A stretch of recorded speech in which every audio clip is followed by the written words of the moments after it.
देखिए, बंगाल में पहली बार भगवा लहराने के बाद अब पीएम मोदी टैगोर के इस धरती से पहली बार योग का संदेश देने वाले हैं। और पहली बार में ही आप देखिए किस तरह से 10 लाख लोगों के साथ योग करने वाले हैं, जो अपने आप में एक रिकॉर्ड होगा, जिसको लेकर कोलकाता में जबरदस्त तैयारी चल रही है।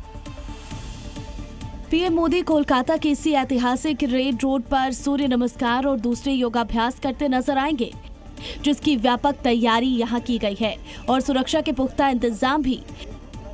इसी कड़ी में मंत्री दिलीप घोष ने आज खड़गपुर के उस मैदान पर गीता पाठ और योगाभ्यास किया जहां कभी ममता सरकार में मंजूरी नहीं मिली थी।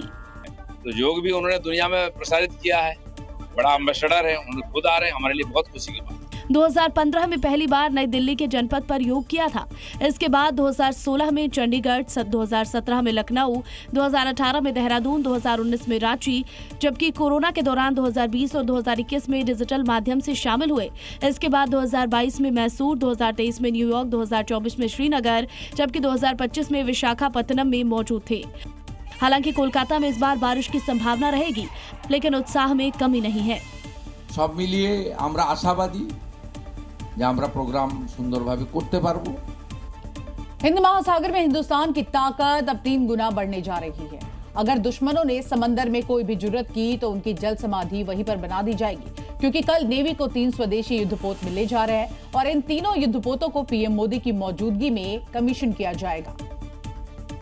नेवी को मिलने वाले ये तीनों युद्धपोत आत्मनिर्भर भारत की बुलंद तस्वीर हैं। इन वॉरशिप में 75% से ज्यादा स्वदेशी उपकरण तकनीक का इस्तेमाल हुआ है। नौसेना के बेड़े में शामिल होने के बाद ये तीनों युद्धपोत हिंद महासागर में भारत की ताकत को 3 गुना तक बढ़ा देंगे। भारतीय नौसेना को मिलने वाले इन तीनों युद्धपोतों में INS दूनागिरी, INS संशोधक, INS अग्रय शामिल हैं। तीनों युद्धपोत हिंद महासागर में अलग अलग भूमिकाओं में काम करेंगे, लेकिन मकसद हिंद महासागर में भारत की पकड़ को और मजबूत करना होगा।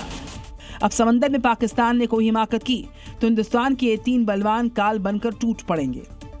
आधुनिक हथियार और तकनीक से लैस भारत की इस शक्ति को देखकर पाकिस्तान ही नहीं, चीन भी हिल उठेगा। और अब अगर दुश्मनों ने समंदर में जरा सी भी आंख उठाई तो उनकी जल समाधि पूरी तरह से तय है। और चलिए अब आपको एक एक करके नेवी को मिलने वाली त्रिशक्ति के बारे में विस्तार से बताते हैं। सबसे पहले बात करते हैं INS दूनागिरी के बारे में। ये युद्धपोत प्रोजेक्ट 17A के तहत 5वां स्टिल्थ फ्रिगेट है, जो कि दुश्मन के रडार को चकमा देने में पूरी तरह से माहिर है। मॉडर्न एयर डिफेंस सिस्टम इसमें है, एडवांस सेंसर लगे हुए हैं, ब्रह्मोस मिसाइल से भी ये पूरी तरह से लैस है, तो वहीं medium range surface to air missile system इसमें लगे हुए हैं। और अब बात कर लेते हैं INS संशोधक की। ये सर्वे वेसल कार्यक्रम का चौथा युद्धपोत है, जो समंदर की गहराइयों छिपी हुई पूरी जानकारी को पूरी तरह से जुटाएगा। तो आप देखिए किस तरह से ये तीन अब हमारे पूरे की पूरे समंदर की शक्ति को बढ़ाते हुए नजर आएंगे। और इसी के साथ साथ इसे जल्द ही भारतीय नौसेना के साथ कमीशन किया जाएगा। भारत की ये ताकत बढ़ाता हुआ नजर आएगा।